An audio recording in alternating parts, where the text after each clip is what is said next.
My name is Julie Ann Link, and welcome to the Music Link. This week on the Let's Link project, I'd like to welcome the University of the Pacific Conservatory of Music in Stockton, California faculty member and the founding co-director of the Meg Quigley Vivaldi Competition and Symposium, Nicolasa Kuster. Thank you so much for being here, Nick. I'm really happy to talk to you. Nick and I met about 14 years ago in the 2007 Meg Quigley Vivaldi competition in Ithaca, New York, where I first participated in this great competition for women, and then again in 2010 in Oberlin, when you introduced the symposium component. So just to start out, Nick, could you please share with us an overview of who you are and what you do as a professional musician? Sure. So right now I live in Stockton, California, which is a town 80 miles inland. It's a port city inland from San Francisco. And I'm within 2 hours of Yosemite and Carmel and Monterey and Napa Valley and the great city, San Francisco. So I've been here in Stockton for 12 years. And I came out here to be a full-time bassoon professor. And I am now, for the past 3 years, I took on an added role of associate dean of academic affairs. And so that's where I am now. And I get to play, I play principal in the Stockton Symphony, and I play acting principal in the Monterey Symphony. Those are my two contracted positions. And I get to sub a lot in what we call the Freeway Philharmonic out here in California, subbing in orchestras like San Diego and San Francisco and Modesto, and I mean, you name it, call me, I'd love to play. I also do some chamber music in the summers for the past on and off since 1995. I've been going to the New Hampshire Music Festival, and I am now the principal bassoonist of the New Hampshire Music Festival, and so I do that every summer. So that's my career currently. Before this, I was at Wichita State University, and that was really cool. It was a half principal bassoon of the Wichita Symphony and half the assistant professor at the university. And that was a great place to be for 8 years.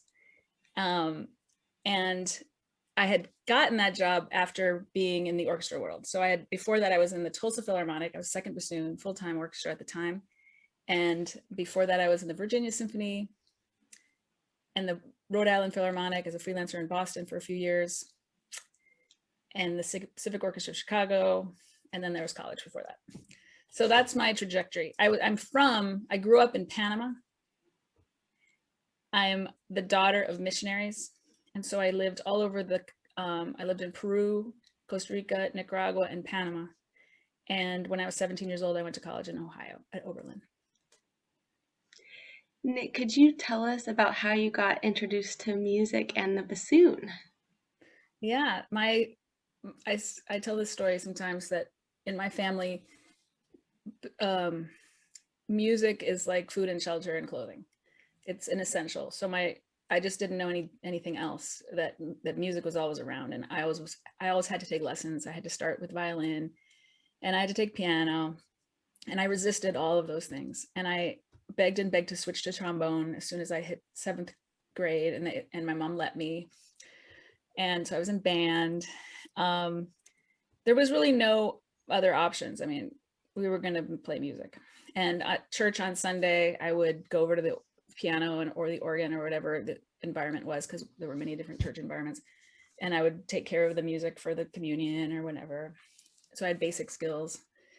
And it wasn't until I heard the bassoon that things really changed for me, because I heard a group from New York coming through and playing in the National Theater of Panama. And, my mom would drag us to concerts everywhere. And that concert, though, really got me, because the sound of the bassoon was just the coolest thing I'd ever heard in my life. I mean, I just remember so vividly that moment. And the bassoonist was playing the Serandas, Las Siete Notas by Villalobos. And I just felt totally head over heels in love. I didn't remember the name of the piece, and I could sing it though. I could sing that scale, And so every bassoonist I would meet afterwards, I would say, "What is that piece? What is this piece?" And I'd sing it. And it wasn't until my teacher at Oberlin, he knew the piece. He says, oh, that's the piece. I was like, okay, great. But so I heard that piece and I went to my band director and I said, so I went to school in a colonial outpost of the United States, the Panama Canal Zone. I lived in the country of Panama, but I was kind of bussed over to go to this US public school style school, although it wasn't free for people who were not part of the Canal Zone or Army, US Army. So it was like a private school, except that it wasn't. And that band, you know, American style band program. And I said to the band director, I want to play the bassoon. He's like, oh, okay. And he got one out of the closet and I started playing the bassoon. Shortly thereafter, I went to a music camp through the youth symphony, which I was involved in the country of Panama. And Leila Zamora was the guest there. And she says, okay, yeah, you can play, let's get going on this. And she gave me some lessons and the rest is history. That was my introduction to the bassoon. Serendipitous moments, lucky little moments that led to me discovering what it was I really wanted to do for the rest of my life. Mm-hmm. Could you share with us more about your music teachers and how they influenced you? Well, I have had so many teachers, and I think that's the main influence, is that there have been so many. You know, I've heard some interviews recently where bassoonists talk about how luck was what did it for them. Like they were so lucky. It was a series of things, you know.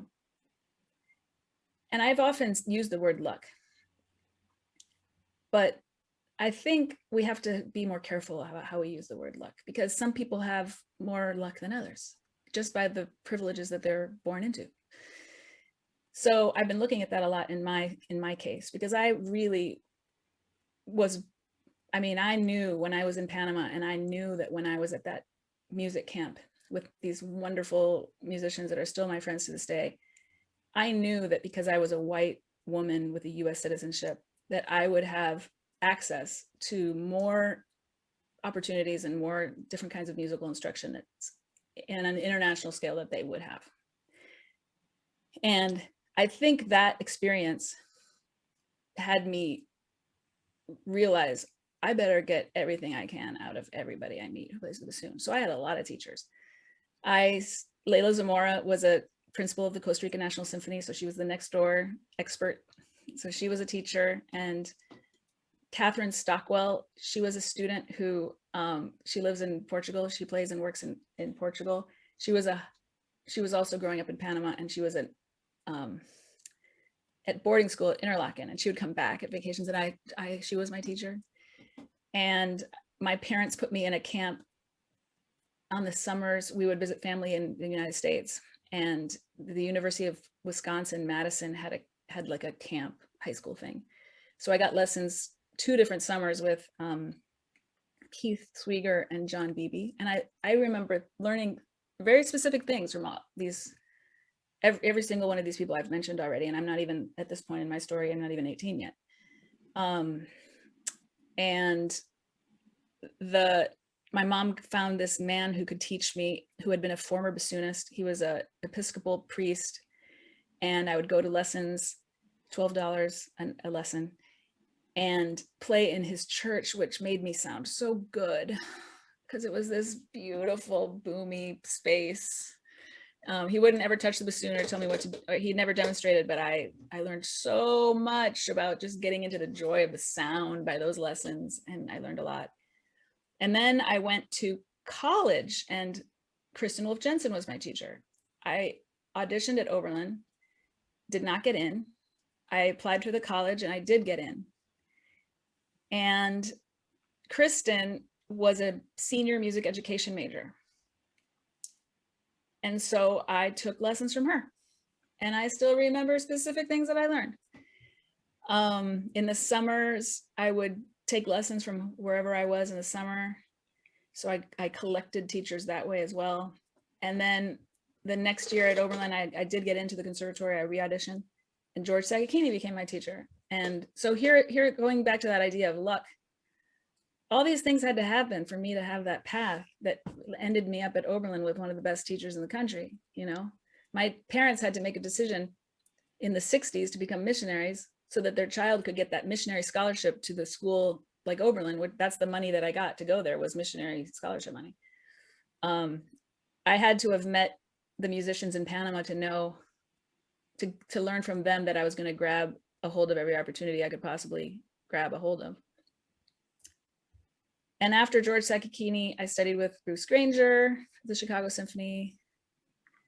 But meanwhile, I was getting lessons from everybody who would give me a lesson. Barry Stees, Willard Elliott, Lewis Kirk. I just was hungry for lessons from people. So I think of them as big influences in my life, even if I didn't study with them primarily. Does that make sense? Absolutely. I think it's a beautiful highlight too in just making connections and being a connector. And then, later in life, it's just these wonderful, learning opportunities and exchanges that you can share about and yeah. I really I wish that my students would do it more, take lessons from other people, just go play for people, learn as much as you can from them, hear what they have to say. Mm-hmm. Yeah, and too, not just with bassoon, but in life, where what is life about, making connections and learning and sharing that. And too, Nick, I was thinking when you were talking about privilege, something that's been really interesting doing all these interviews with bassoon players, it's given me an even deeper appreciation for even just the bassoon community and how much of a privilege it is with the expense of our instruments, and that is a huge hurdle even within the music community. Yes. So yeah, just wanted to share about that, where a lot of people Absolutely can't even play bassoon. I know. So I mean, the path of having the instrument, I mean, when I went to my band director with this dream, I said, Mr. McLean, I heard this bassoon and I want to play that. And he, first of all, he had to get over his fear of teaching someone the bassoon, which is one impediment. Like, band directors it's a commitment to suddenly be like, oh, I gotta do this. You can't just say, here's the instrument, go get a fingering chart and play, right? And so that was one moment. And then there was an instrument in the closet, and that was luck. It did have to be put together with rubber bands, and I didn't have a seat strap, so I stuck the bassoon on a stack of books because I didn't know any better.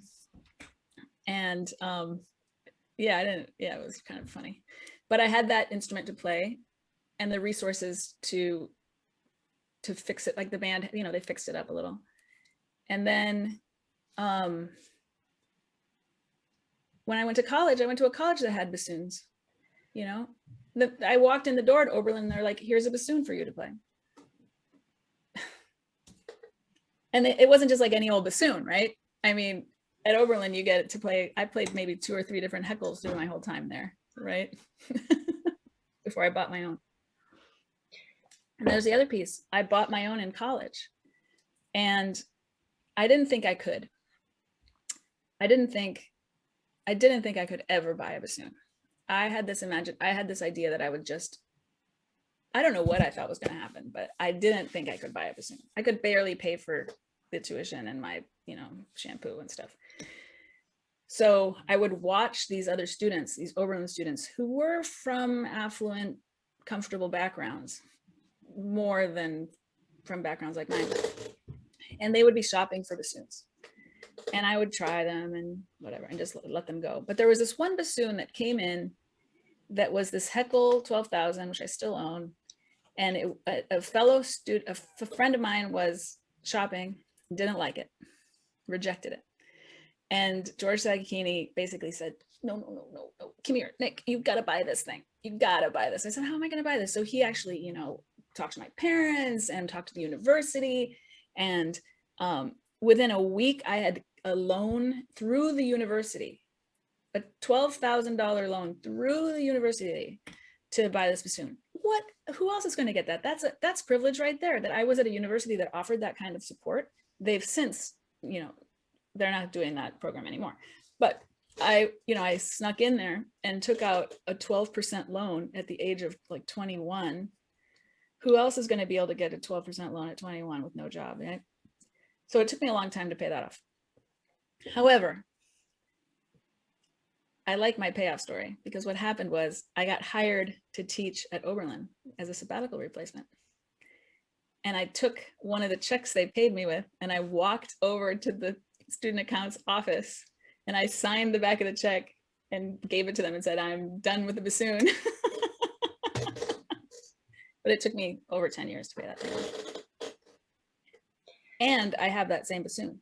It's pulled me through my whole career. So. Could you tell us more about your bassoon, Nick? It's a 12,000 model Heckel, and it's been my companion since my 20s. I've traveled all over the world with it. It has given me the life that I have. I love the life that I have, and it's my bassoon that helped me get there. And I do not for a second take it for granted. Wow. Did you ever at any point consider changing careers? Well, I was pretty, no. I mean, once I did. So I basically was a double degree at Oberlin. I had the religion degree and the bassoon degree. And I couldn't really imagine what success looked like on the bassoon side, but I could see what success was like on the religious studies side, which would be a college professorship teaching and researching early, women's role in early Christianity, Greco-Roman culture, blah, blah, blah. And I thought that would be really fun. But it was about teaching and being a college professor. And with the bassoon side, I couldn't really see it. I didn't think I was as good as everybody else and all that stuff. And I didn't even see that many examples of myself. Like the only woman, I didn't see any women who were bassoonists with families and the things that I wanted, right? So at the end of Oberlin, towards the end of Oberlin, the religion professor said, hey, do you want to go up for an honors project, or do you want to get more serious about this? And I remember waking up the next day saying, oh my goodness, if I get more serious about that, then I won't practice more. And that's what my teacher keeps telling me I should be doing. So maybe I haven't really tried to imagine myself in bassoon. Maybe I have distilled, kind of watered down my ability to focus on it. Like maybe I need to actually say no to that and say yes to bassoon. And it was maybe towards the end of Oberlin, like end of my junior year or something. And so I just dove in then. That was finally when I decided to be a bassoonist. And then it was like blinders on. I'm going. I'm just going to do this and it's going to work out. I don't know how, I don't know what, I don't even know what it means, but I'm going to practice, study lessons, study summer festival, whatever opportunity, audition, anything. And I did that blindly for a long time. And it wasn't always that fun because I was kind of competitive and often felt the world was unfair. Going back to what I said about in Panama, where I saw that I was privileged and that I should take advantage of my privilege. And when I started experiencing sexism, then I was like, wait, I thought I could do anything. I thought the world was open to me, and that kind of, I had to deal with that for a while. So it wasn't until, I'm getting to the answer to your question. When I was 30, was I 30? Maybe I was 31. I took a course, I took the Landmark Forum. And it was while I did that course, which really shifted the way I was looking at life. Then I realized, oh, there's another career I could do. I could be one of these kind of trainers for personal self-development and growth. That would be something I could do. If I wasn't a bassoonist, if something happened to me, I'll go back and I'll dedicate myself to that path. And so the years have gone by. Now that's 20 years ago, and I I haven't had an opportunity to desire to go to that, because my bassoon career is fulfilling and it's fine, and I haven't broken any you know, bones or whatever. But I do think that if I weren't a bassoonist, I would be involved with health, training and development of, you know, growth of people, development. Yeah. Could you tell us a bit more about your chamber music career?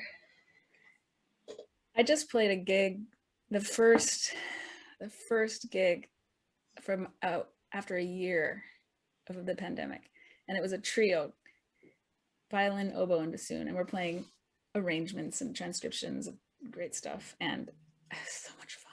I just love it. So chamber music. Well, in college, I avoided playing standard quintets. I didn't think that was cool. I was always trying to play weird things with mixed instruments. And then I ended up in the Laurence Woodwind Quintet at Wichita State, which is the oldest woodwind quintet in the nation, formed in 1947. And suddenly I'm in this quintet that I had heard recordings of. And I was like, whoa. And it was quintet, quintet, quintet, quintet, like every day. This thing that I had sort of thought was dumb, I suddenly was doing. And, you know, I love how I can say, I think my life is a series of realizations about how wrong I am about stuff. I'm constantly discovering about how wrong I am. You know, I make up my mind about something and then I'm like, oh, good thing I'm wrong about that. And that was the thing about quintet. Like, I ended up loving the experience of 8 years playing with these wonderful musicians and exploring pretty much the, you know, as much of the quintet repertoire as possible. And then when I moved to Pacific out here in California, there's a quintet here too. And I got to keep going. And that also corresponded with my sort of awakening about, we need to play music by women and people of color. We need to like stop playing the same old things. So fortunately, the group at Pacific, that it was also into that. And so I was able to explore and find more music and just keep having fun with the quintet. So I've played maybe 20, how many years? 22 or 23 continual years of woodwind quintet. Wow. It's amazing, Nick. If you had told me that in college, I would have said, no way. Could you share with us a memorable audition experience that comes to mind? I love auditioning. I love it feeds the competitive thing in me, which I've learned to hone and manage more responsibly than I did when I was younger. But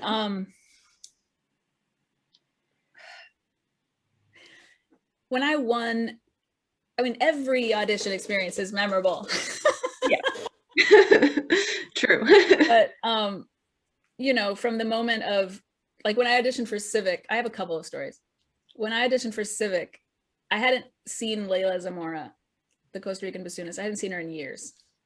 There was no emails or Facebook or anything to keep in touch. So we were, you know, I hadn't heard from her, seen from her in years. And there was this big, huge room of bassoonists warming up. It was like a cattle call. And we're all in our little corners going, you know, like, it's just horrible, you know. A beehive. Yeah. And I'm just trying, yeah. And this, you know, this woman comes running over to me, and it's Leila Zamora, and she's like, she says, oh my goodness, you're here, it's so good to see you, this is amazing. And I was like, wow. Here, you know, in my head, I'm like, here's one of the best bassoonists I've ever heard in my life, and I have to compete against her, and I'm not gonna win now. And I was so happy to see her, but I was like, well, why am I here? You know, I just went. And I basically just went in and did the audition. And at the end, she came running to find me and said, you got in. So it was like, it was a lesson that, you know, it doesn't really matter who's there. You have to you get rid of the trying to be prove something, and instead just go in there and do your thing. Because I think that that wind that got taken out of my sails was actually a gift, to be able to just go in there and deliver the goods, you know. And so that was a memorable audition. So I got in and we both got to play together for a little while. Beautiful. And another similar one is not similar, but I misread my ticket on my way to Tulsa Phil. I was in Boston and I was halfway there and I just glanced at my ticket, paper ticket, and I had moved the 0 around in my head. So instead of like 112, 120, it was like 12. I missed the flight. And I called and the personnel manager said, that's okay. Okay, get here when you can and we'll work it out. I said, great, that's so nice. He's so nice. Wow, okay. So I get there, I have to spend the night in Dallas. I don't have my contacts, they're in my suitcase. Now I never travel like that anymore. My clothes were in there. Now I will always have some backup in my bassoon case rolled up in case I need it, right? I learned so many lessons that way, but I just got there and I had nothing except my bassoon. And my audition time was 9:20 a.m. and my cab pulled up at like 9:05.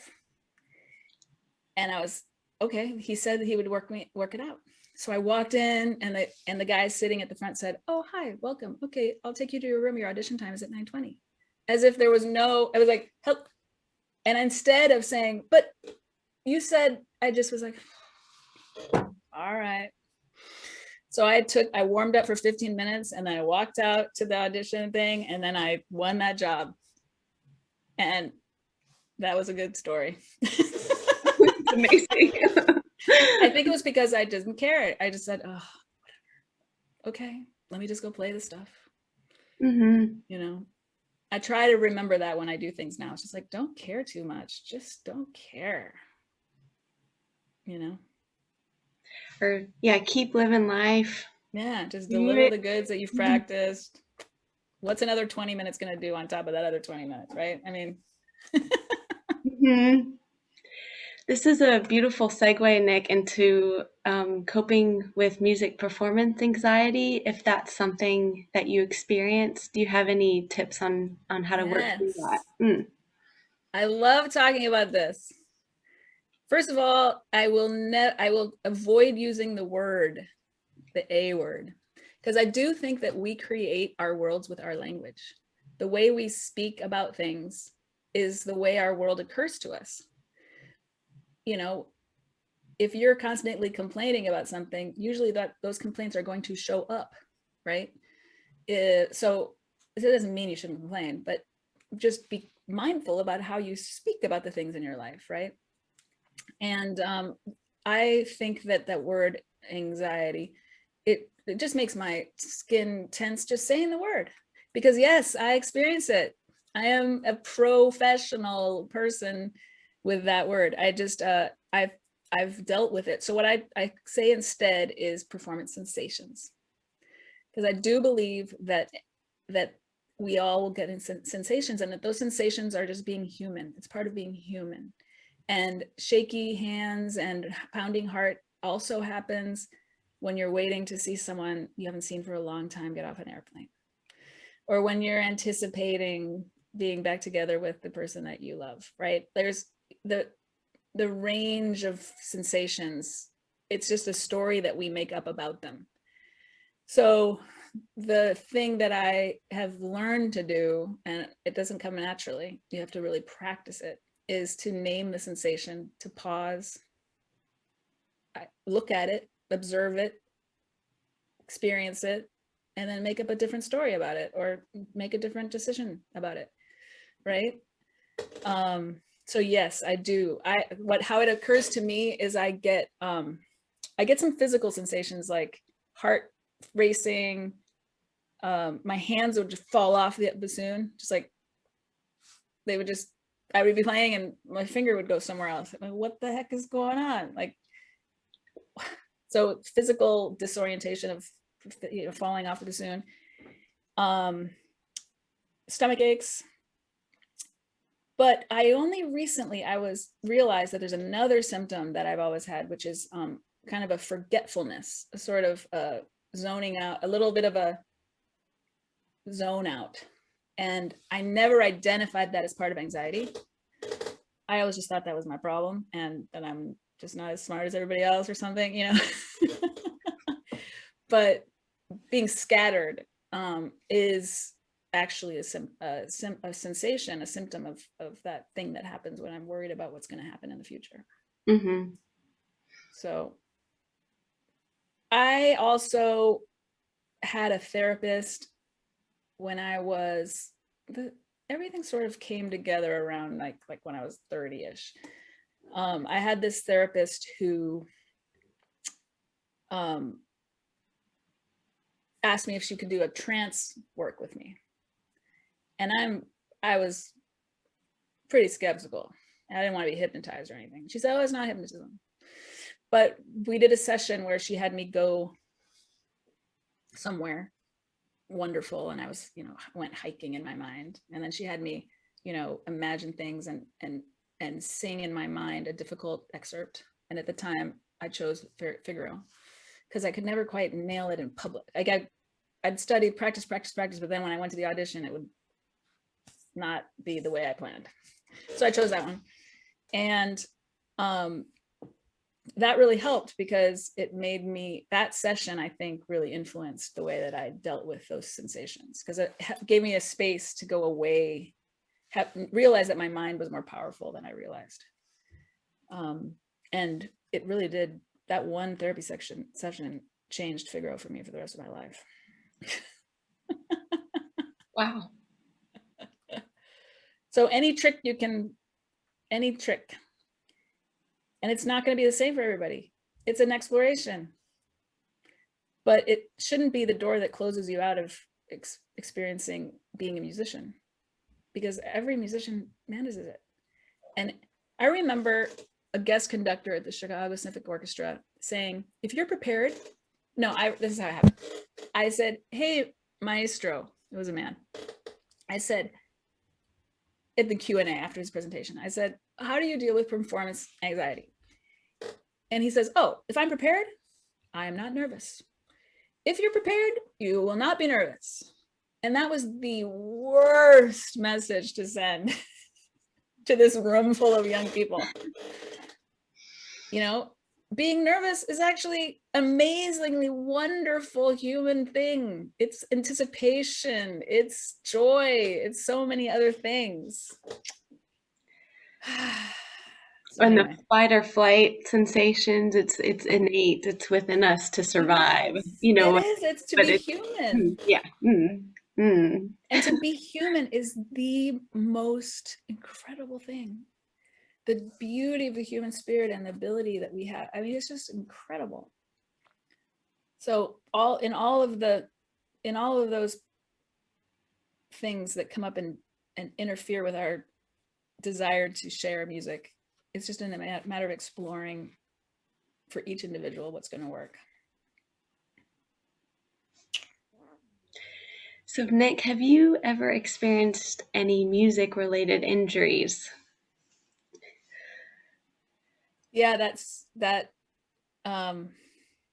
last part of the Weber Hungarian and Andante and Hungarian Rondo. I remember in college practicing that too much, too tight, without the proper foundations underneath it.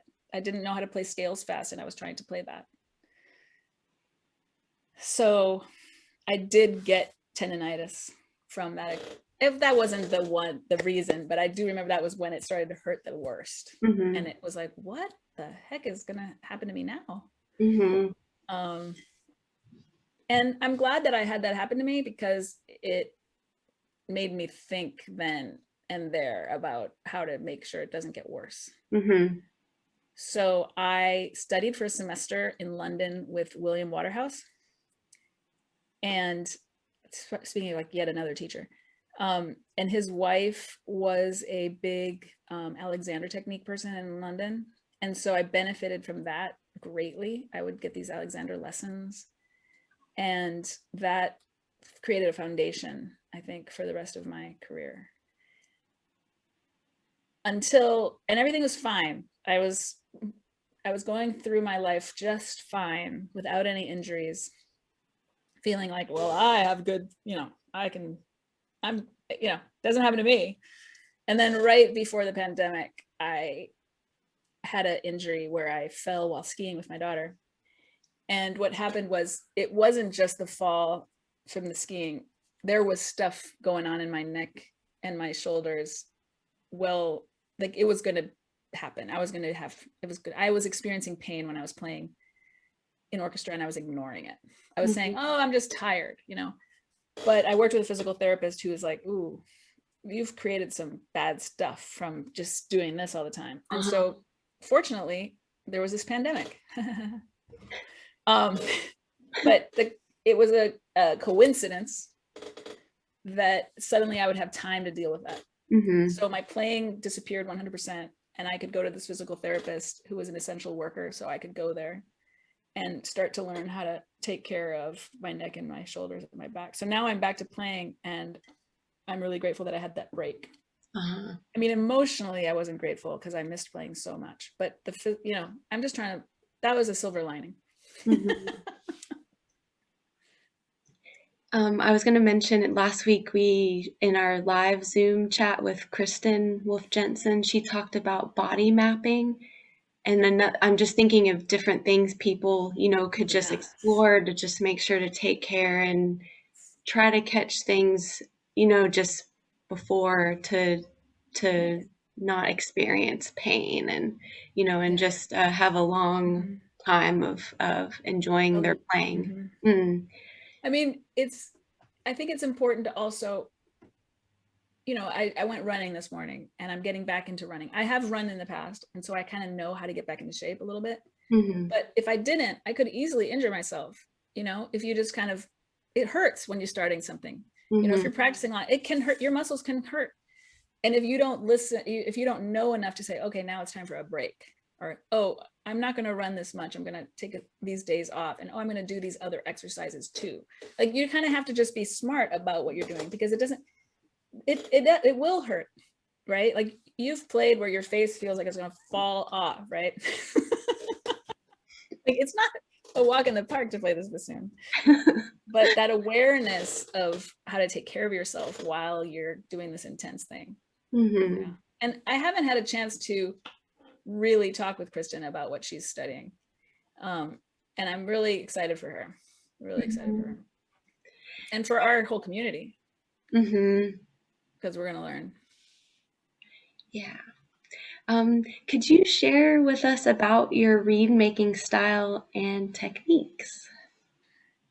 Well, I'm glad you're asking this now, where I'm having a good time making reeds. Because a couple of weeks ago, I was miserable.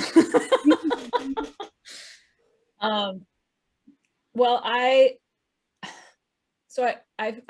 thought of myself as a poor person, right? My perception of myself growing up was that I was poor.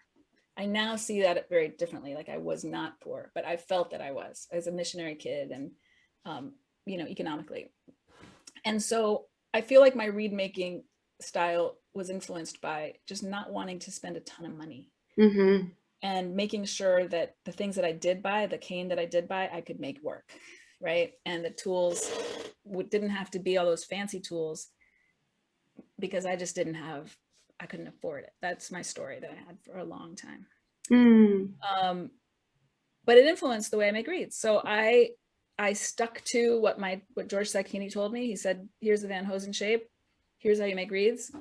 I was also influenced by many other reed makers, because I would go and take lessons from everybody. But basically, I said, I'll stick with this and make it work. I didn't feel like I had the luxury to buy a bunch of tips or buy a bunch of different things. So I just stuck with that. And I also, traveling, I didn't want to carry heavy things. So I just stuck with a very light, minimalistic reed making style. So I didn't use tip clippers. I didn't use shapers. I mean, I just tried to keep it simple. And also, I have a lot of interests that are not bassoon. And so I didn't want to spend a lot of time.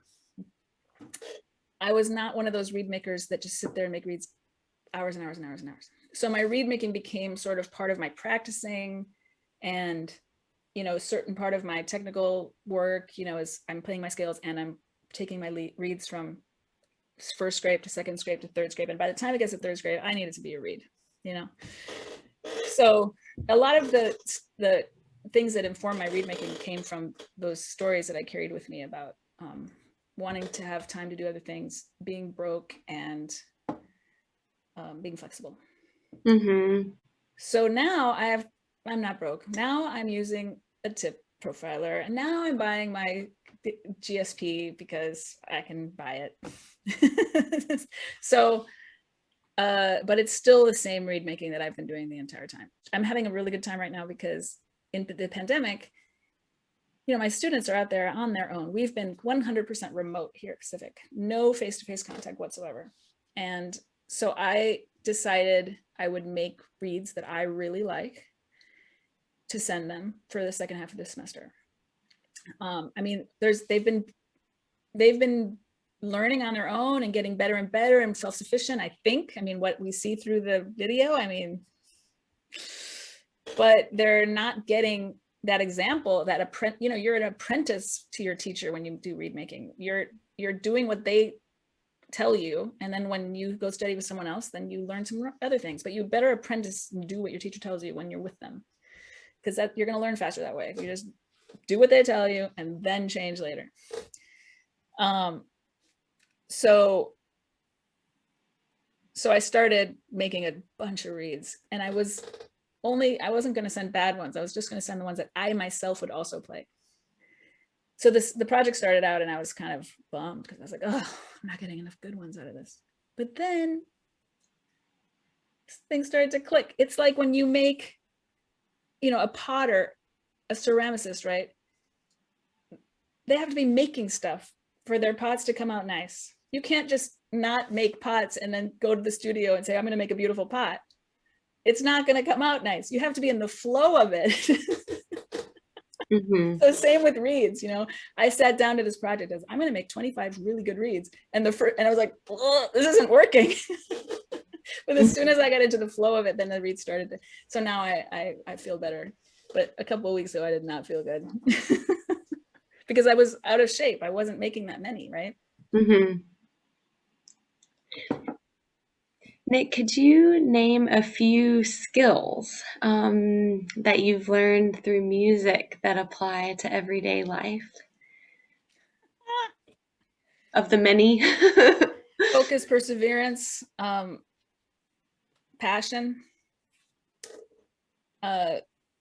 picking yourself up when you fall down and knowing that you can go to the next step.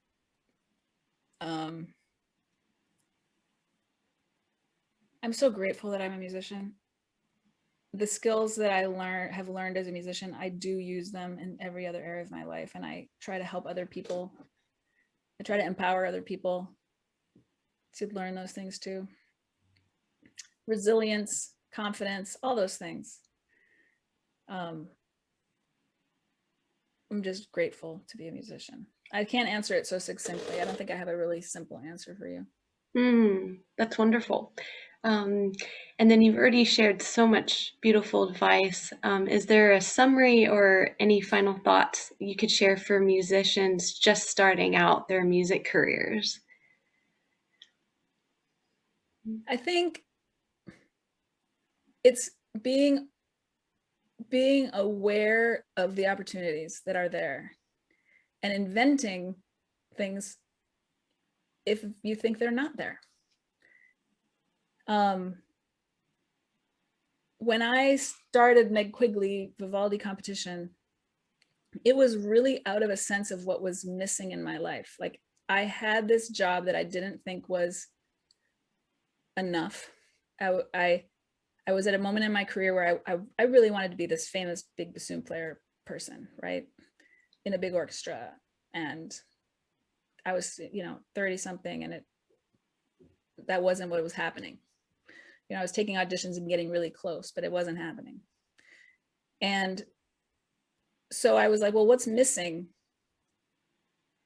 that would make me live here and be really happy? And I said, well, something this was one piece of it, was like, if I did something that was bigger than myself and that would reach the bassoon community, that would provide some piece of missingness. And so I looked for the opportunities, and we created this thing that, you know, it didn't just land on my lap. It was not like, oh, look at that door, I'll walk through it. It was like I had to say, oh, what would that door look like if I made the door? Mm-hmm. Thank you Right? for making that door. So, you know, a lot, you lose a lot of the time as a musician, as a bassoonist. You get rejected a lot of the time, and you fail a lot. And I look back at my career, and some of the best things that happened to me were things because I was the second pick, not the first, or because I didn't get that thing. And so then I was interested in that, and that ended up being the thing that I wanted. That was good for me, you know? I mean, I left the Tulsa Philharmonic.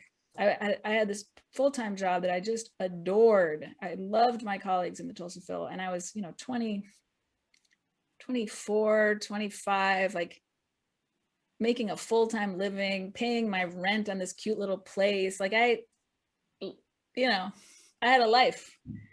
But there was this other opportunity that was happening over the Wichita, and that Tulsa Philharmonic, like it folded, it went down. So that was like one of the worst things that could have happened. But I ended up at this other thing where I suddenly realized, oh, teaching. I love teaching.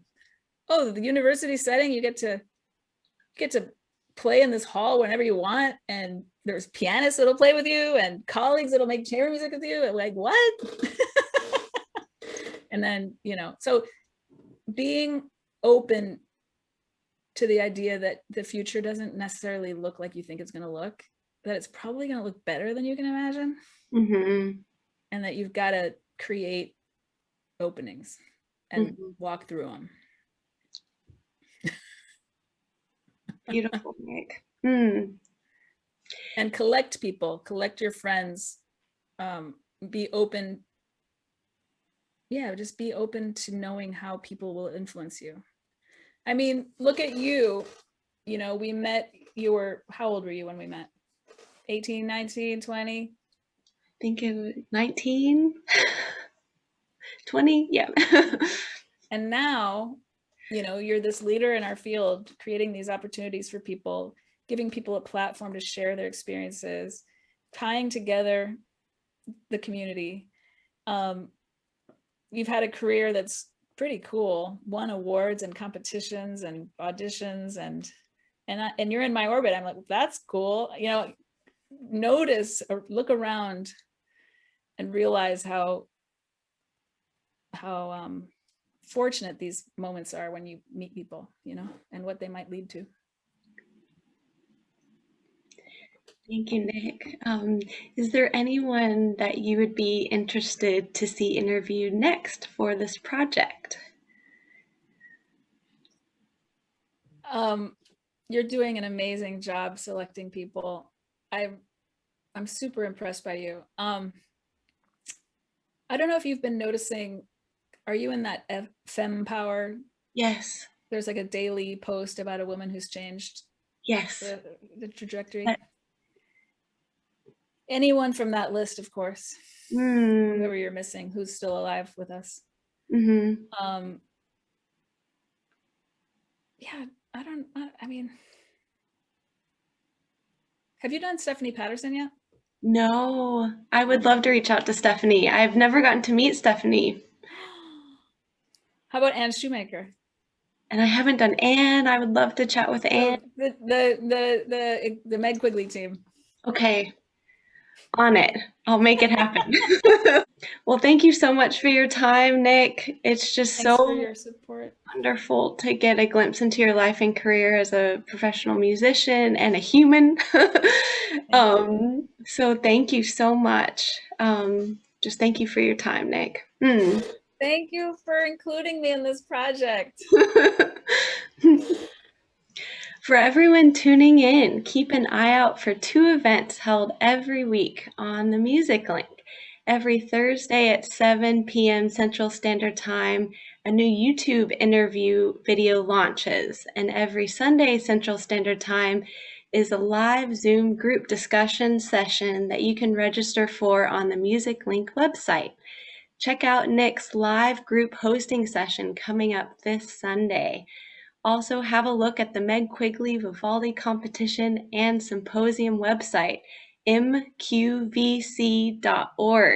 to learn more about this great community. Please like, comment, and share any questions or feedback in the section below, and subscribe to this channel for notifications for further support of the Music Link and the Let's Link project. The Music Link is a New Zealand-based online resource for people to share, learn, and connect.